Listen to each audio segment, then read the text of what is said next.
자, 교재는 768페이지. 자, 이어서 나가도록 하겠습니다. 자, 지금부터 보는 판례들은요, 앞에 것과는 달리 완전 다른 사건으로 봤다는 거예요. 그래서 기판력을 인정하지 않았다. 그래서 재판해주겠다. 이런 말입니다. 자, 첫 번째 보죠. 자, 경범죄처벌법상의 음주소란 있고, 자, 이를 납부하였는데 이와 근접한 일시 장소에서 칼을 들고 쫓아가며 죽여버린다고 협박하였다는 내용의 폭저부 위반입니다. 그런데 이 음주소란과, 자, 파란색으로 음주소란 세무치시고요. 경범죄처벌법 위반죄죠. 칼을 들고 협박하였다는 흉기 휴대협박은 그 밑에 보시게 되면 내용이라든지 수단, 태양 등에 있어서 다르고 차이가 있고 등등해서 기판력이 미치지 않는다. 아시겠죠? 밑에도 2번을 보시게 되면 역시 경범죄처벌법이죠. 인근소란, 그 밑에 칼 들고 상해를 가했다는 거죠. 집단 흉기 상해, 이거 세무치시고 기판력이 미치지 않는다. 근데 칼 들었다고 해서 무조건 안 미치는 건 아니었었어요. 우리가 전 시간에 봤었던 766페이지 6번 판례를 보시게 되면 도끼 이 부분으로 스치게 하여 2주간 치료를 요했다는 그 도끼 사건 같은 경우에는 기판력이 미친다고 했었습니다. 그래서 그 판례랑 좀 비교하시기 바랍니다. 자, 다음.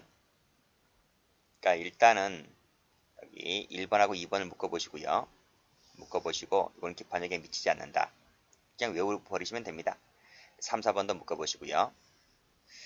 자, 여기도 보면 경범죄처벌법상의 음주소란 나와있죠. 그 밑에 경찰관들을 폭행해서 공직방을 하여있다. 공직방 세무치시고 밑에 중상해 세무치시고 역시 이것도 기판력이 미치지 않는다. 이렇게 보시면 됩니다. 자, 그 다음 고의범 과실범 미치지 않아요. 고의과실 미치지 않는다. 다음 페이지도 보면 자, 6번 판례 보면 7번부터 먼저 볼까요? 업무상 과실범이죠. 과실. 그 다음에 그 위에 나와 있는 도로교통법상의 안전의무 위반, 안전운전의무 위반 행위. 이거 고의범이죠? 고의범이고 밑에 과실범이고. 6번도 마찬가지입니다. 그렇죠? 6번도 보시게 되면 여기 업무상 과실치상죄, 중과실치상죄 할 때, 그렇죠? 여기서 업무상 과실 세무치시고 그 위에 나와 있는 이 신호 위반 범칙 행위로 인해서 교통사고를 일으킨 사람이 통고 처분을 받아서 범칙금을 납부하였다. 여기서 범칙금 납부, 통고 처분을 받아서 범칙금 납부하였다. 이거 고의범이죠? 고의범. 이 고의범이고, 그 다음에 과실범 나와 있는 거, 과실범 나와 있는 거는 고의과실은 기판력이 미치지 않는다. 이렇게 외우시면 될 것 같아요. 그래서 요거 6, 7번 묶으시고요. 그쵸? 원래 여기 5번이 제일 잘 나와요. 5번, 6번, 7번 전부 다 고의과실범입니다. 자, 8번 보죠. 8번 보시면 회사 자금을 빼돌려서 횡령을 했다. 그 다음 밑에 배임 증죄다. 기판력이 미치지 않는다는 거죠. 서로 범위라든지 행위 태양이라든지 보복을 달리하는 별개의 행위라고 보는 것이기 때문에 기판력이 미치지 않는다. 자, 9번이 잘 나오죠. 이태원 살해 사건인데 살해하였다는 부분하고 증거인멸하였다는 부분 보시면 여기 살해한 것은 이태원 햄버거 가게죠. 그렇죠. 햄버거 가게였죠. 화장실에서 살해했죠. 근데 이 증거인멸한 것은 미 8군영 용산 미 8군영 내 하수구에 버렸다는 거예요. 장소 다르죠. 날짜 다르죠. 날짜 달라요. 그렇죠. 시간대가 다르죠. 여기는 21시 50분경, 여기는 22시경, 10분 그 밑에 23시경, 그렇죠? 23시경. 자, 그러니까 21시 50분경에 살해했고, 그렇죠? 23시경에 갖다 버렸죠? 날짜 다르죠? 아니, 시간이 다르죠? 시간대가 다르고, 그 다음에 장소 다르고요. 그렇기 때문에 밑에 보시면 보호벽도 다르고 재질도 다르고 하기 때문에 기판력이 미치지 않는다 그랬습니다. 다음 자 10번을 보시게 되면 유사수신행위 규제에 관한 법률 위반죄 있죠? 요 위반죄가 바로 유사수신행위를 말하고 있는 거예요. 요 법률 위반죄와 특경가법에 따른 사기죄 이 두 개의 죄는 서로 다른 범죄다. 그쵸? 구성요건을 달리하는 별개의 범죄이기 때문에 경합범 관계로 보아야 하므로 따라서 기판적이 믿지 않기 때문에 경합범을 처리하겠다 이런 말입니다. 아시겠죠? 형법 공부하시는 분들은 좀 겹치죠? 그 실제 경합할 때 그때 좀 많이 나와요. 이제 다음 페이지도 보시게 되면 유사 석유 제품 할 때 제1범죄 그 다음에 밑에 제2범죄 근데 제1범죄 끝난 다음에 범행을 중단했어요. 중단했다. 그래서 여기서 일단은 1범죄는 끝난 거예요. 2범죄 행위를 할 때는 새로운 고의를 갖고 시작하는 거예요. 그렇기 때문에 고의 갱신이 있다. 범의 갱신이 있기 때문에 완전히 다른 범죄를 봐요. 그래서 기판력이 미치지 않기 때문에 경합범 처리하겠다 이겁니다. 자, 12번도 보시게 되면 영업으로 성매매에 제공되는 건물을 제공했다는 거죠. 그쵸? 오피스텔을 제공했다는 겁니다. 그리고 또 성매매를 알선했다는 부분, 이 알선 행위와 건물 제공 행위는 좀 다르죠. 그쵸? 이것은 별개의 죄로 보는 것이기 때문에 기판력이 미치 않아서 경합범 처리하겠다 이런 말입니다. 자, 13번 같은 경우는 13년도 승진시험에 나온 건데 승진시험 기출 문제입니다. 자, 특가법 5조 4 제5항 5항은 범죄의 전력, 누범 가중 요건이 갖춰졌을 때에는 설령 상습성이 인정되지 않는다 하더라도 상습범에 관한 그 조항 있죠. 법정형. 이 법정형에 따라서 처벌한다는 취지로 규정된 조문인데 따라서 설사 피고인에게 절도의 습벽이 인정된다 손 치더라도 위 기판력은 그 확정 전에 전자셈을 치시고 전에 범한 다른 죄에 대해서까지 미치지 않는다. 이렇게 봤어요. 그냥 보시면 돼요. 자, 다음 페이지 봅니다. 자, 시간적 범위. 자, 시간적 기판력이 미치는 계속범, 상습범, 이 포괄일죄의 이 부분행위가 확정 판결 전후에 걸쳐서 행해졌을 때 어느 시점까지 기판력이 미치는가와 관련해서 우리 학설과 판례는 사실심 판결 선고시로 보고 있어요. 그래서 이 판결 선후에 죄에 대해서는 두 개로 나누어지게 된다. 이렇게 보고 있죠. 자, 판례 봅니다. 자, 기판력의 기준 시점은 사실심 가능성이 있는 최후 시점인 판결 선고시다. 줄여서 사실심 판결 선고시다 이런 말입니다. 항소가 되었다고 했을 때 그 시점은 언제예요? 항소심 판결 선고시가 되죠. 그렇죠? 요거 출제가 된 적 있고. 자, 두 번째 1심 판결에 대해서 항소를 하였는데 항소 이유서를 제출하지 않아서 항소 기각 결정이 나왔어요. 그랬을 때 그 확정력이 미치는 시간적 한계는 언제다? 항소 기각 결정시다는 말이에요. 항소 기각 결정이 선고됐을 때 시점은 항소 기각 결정시다. 자, 밑에 판례 나와 있죠? 항소 이유서를 제출하지 않아서 항소가 기각되었다고 했을 때 마지막 줄에 보시면 이 빨간색으로 항소 기각 결정시다. 첫 번째 판례, 두 번째 판례 출제가 좀 종종 돼요. 좀 기억을 해두시고요. 다음 약식명령 같은 경우에는 발령시입니다. 발령시가 기준이 된다. 그래서 CF 하시고 송달시 하면 틀려요. X. 자, 이 판례 잘 나와요. 체크하시고. 자, 포괄일죄 관계에 있는 일부 범행에 대해서 약식명령이 확정되었을 때 이 발령시를 기준으로 해서 밑줄짝. 그렇죠? 그 전의 범죄에 대해서 뭐 한다? 전에 대해서는 면소판결 때리고요. 면소판결 때리고 그 이유는 뭐다? 그 이유에 대해서만 유죄판결 때리면 돼요. 그렇게 해서 분리가 된다는 거죠. 자, 됐고 밑에 판례 갑니다. 이것도 출제가 잘 됩니다. 체크하시고. 이거는 형법 시간에 배운 적도 있어요. 그렇죠? 형법 시간에 똑같은 판례 배웠어요. 자, 상습범으로 포괄일죄 관계에 있는 여러 죄의 이 범행 중 일부에 대해서 유죄 판결이 확정되었을 때 그 확정 판결 사실심 선고 전에 저질러진 나머지 죄에 대해서 새로이 공소가 제기되었다고 한다면 여기 기판력이 미치잖아요. 그렇죠?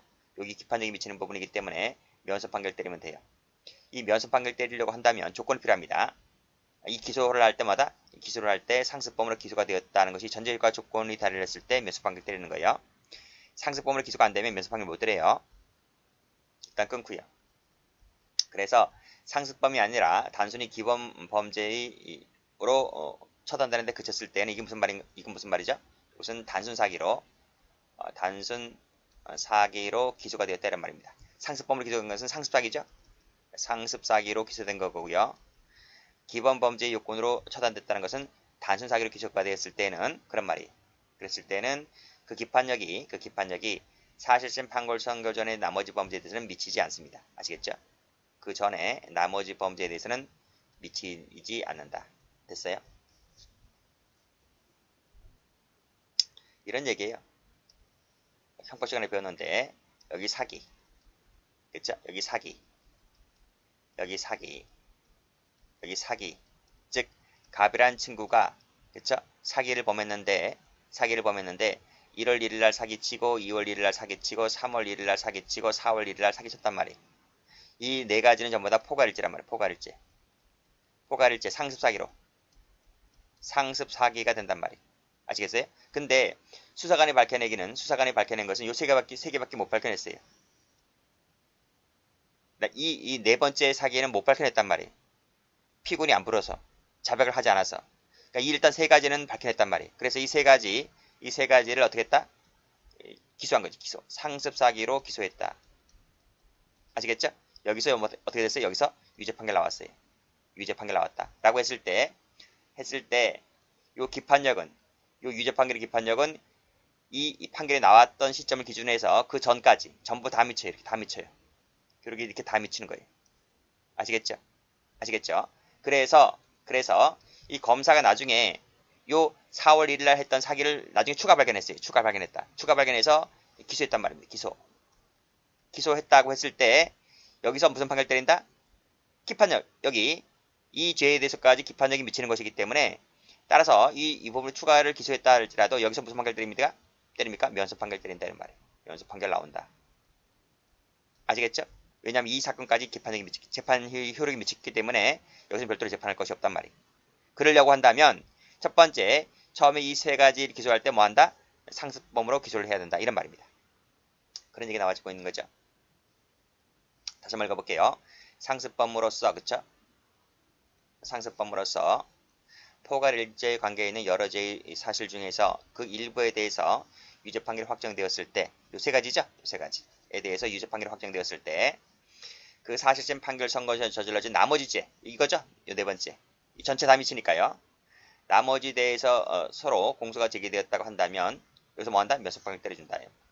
그러려고 한다면 첫 번째 기소할 때 상습범으로 기소를 해라 이런 말입니다. 단순 사기로 기소할 때는 효력이 미치지 않아요. 그때는 마지막 줄에 미치지 않는다. 아시겠죠? 다음 페이지 이를 보시면 여기서 뭐라고 했나요? 여기서 그 계속범, 상습범, 포괄일죄의 부분행위가 전후에 걸쳐서 행해졌을 때 어느 시점까지 미친다? 사실심 판결 선고 시까지 미친다. 그렇기 때문에 판결 선고 전후의 범죄는 두 개로 쪼개진다. 아시겠죠? 다음 페이지 보시게 되면 여기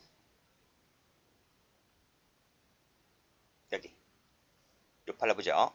요팔라 두 개 묶으시고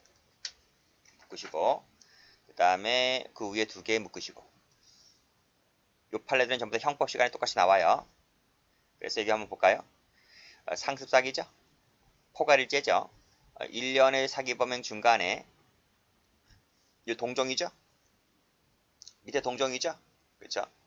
복무이탈 관계도 형법 시간에 배웠어요. 의 확정 판결이 있을 때에는 앞뒤가 쪼개진다. 분리가 된다. 밑에 분리가 된다. 자, 됐어요. 근데 그것이 아니라 동종이 아니고 별종이라면 별종이죠. 별종이라면 쪼개지는 거 아닙니다. 두 개지로 분리가 되는 것이 아니고 그렇죠. 밑에도 둘로 쪼개지는 것이 아니고요. 확정 판결 후인 최종의 범죄 행위 시에 완성된다. 이것도 마찬가지입니다. 그렇죠? 그러니까 동종일 때는 분리가 되고 별종일 때는 분리가 안 되고 아시겠죠?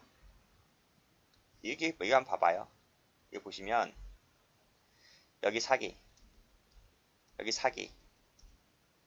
여기 절도, 여기 사기, 1월 1일 날 사기, 2월 1일 날 사기, 3월 1일 날 절도, 4월 1일 날 사기, 5월 1일 날 사기 쳤잖아요. 그런데 지금 여기 요 사기는 포괄일죄잖아요. 그쵸? 포괄일죄. 그쵸? 그쵸? 포괄일제인데 중간에 이 절도라는 것이 꼽살이 끼어 있다 하더라도 속된 말로 꼽살이 끼어 있는 거죠. 그쵸? 앞뒤 전으로 꼽살이 끼어 있는 거죠. 그러니까 다른 종류죠. 다른 종류. 요 다른 종류를 기소했다. 검사가 그쵸? 기소했다. 이걸 기소했다고요. 기소했다 하더라도 이 확정 판결 나왔다 할더라도 이 앞에 두 개 사기와 뒤에 두 개 사기가 분리되는 게 아니라니까요. 아시겠죠? 이것만 빼고 이것만 빼고 이건 따로 재판하고요. 따로 재판하고 앞에 사기와 뒤에 사기를 싸잡아서 포괄일제로 다시 기소하면 되는 거예요. 아시겠죠? 그렇게 보시면 됩니다. 외권 읽어보시면 돼요. 자, 비상습범으로 기소가 되어서 확정 판결이 되었다면 그쵸? 기판력이 발생하였다고 본다. 그쵸? 뒤에 드러난 다른 사실 또는 부가하여 전 확정 판결의 효력은 상습범물에 대한 판결을 받고 적용하는 것은 적절하지 않다. 뭐 어려운 거 아닙니다. 그쵸? 그냥 읽어보시면 돼요. 자, 됐고 기판력의 효과 보시게 되면 말씀드렸듯이 면소 판결입니다. 그쵸? 그리고 검사는 불기소 처분하면 되는 것이고요. 그 다음에 이 확정 판결이 중대하고 명백한 오류가 있다고 한다면 뒤에 배우는 상속권 회복이라든지 그 다음에 재심이라든지 비상상고는 뒤에서 배우니까 그때 보도록 하면 됩니다. 네, 됐죠? 네, 다음 페이지 봅니다. 소송 비용. 자, 성격 볼게요. 소송 비용은요. 소송 비용 형이 아니에요. 형이 아니다. 그렇기 때문에 불이익변경 금지 원칙이 적용되지 않는다. 불이익변경 금지 원칙은 뒤에서 바로 배울 겁니다. 자, 됐고. 그 다음에 비용의 범위는 읽어보시면 돼요. 시험 문제 안 나오니까 읽어보시면 될 것 같고, 국선 변호인 같은 경우는 포함되지만 사선 변호인 비용은 포함되지 않습니다. 자, 비용 부담자 볼까요? 비용 부담은 밑에 국가가 부담하는 것이 원칙이긴 하지만 뭐 예외가 있다는 거죠. 읽어보시고요. 자, 올라가 보시면 형선고는 그쵸? 형선고는 할 때에는 피고인에게 비용 부담의 전부 일부를 부담하게 하여야 해요. 하여야 한다. 근데 예외가 있죠? 경제적 사정으로 좀 어려워요. 그랬을 때는 그러하지 않다는 예외 조항이 있고요. 피고인에게 책임질 만한 사유가 있을 때 형선고를 하지 아니한 경우에도 피고인에게 부담하게 할 수 있다는 거죠. 재량이죠? 재량이다. 선고를 하지 아니할 때에는 재량으로 부담하게 할 수 있는 것이고 그게 아니라 형선고를 할 때는 여기 형선고를 하는 것이고요. 여기 형선고하지 않는 거예요.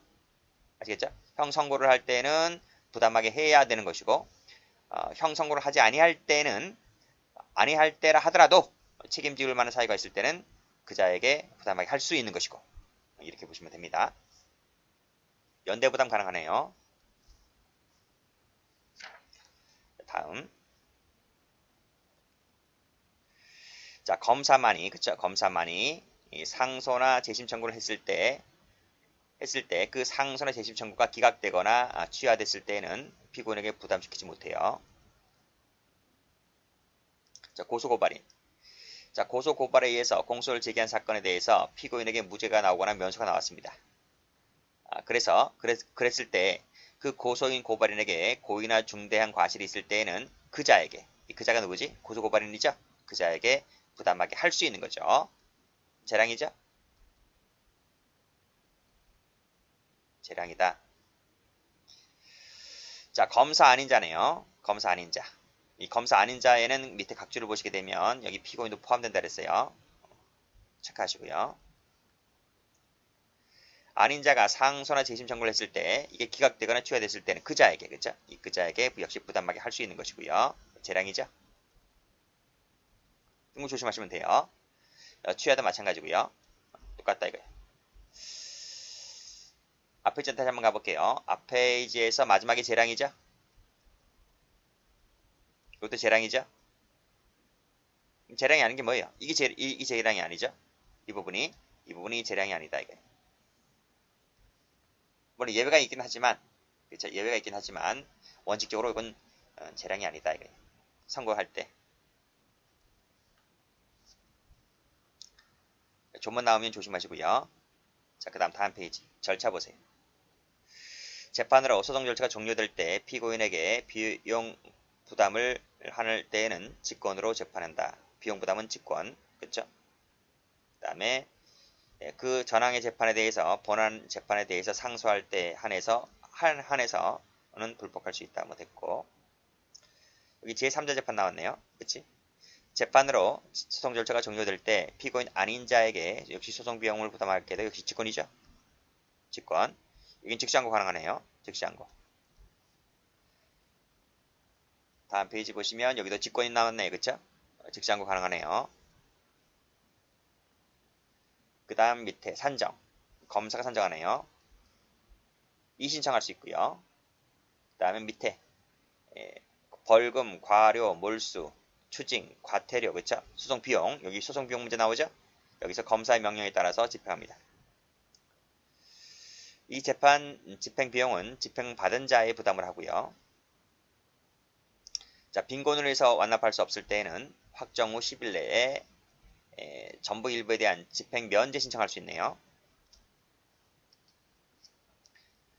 출제는 거의 되지 않았죠? 보니까 읽어보시면 돼요. 숫자 혹시 모르니까 숫자 조심하시고요. 다음 페이지 보시면 무죄 판결에 대한 비용 구성 보겠습니다. 자, 무죄 판결이 확정됐을 때, 그쵸?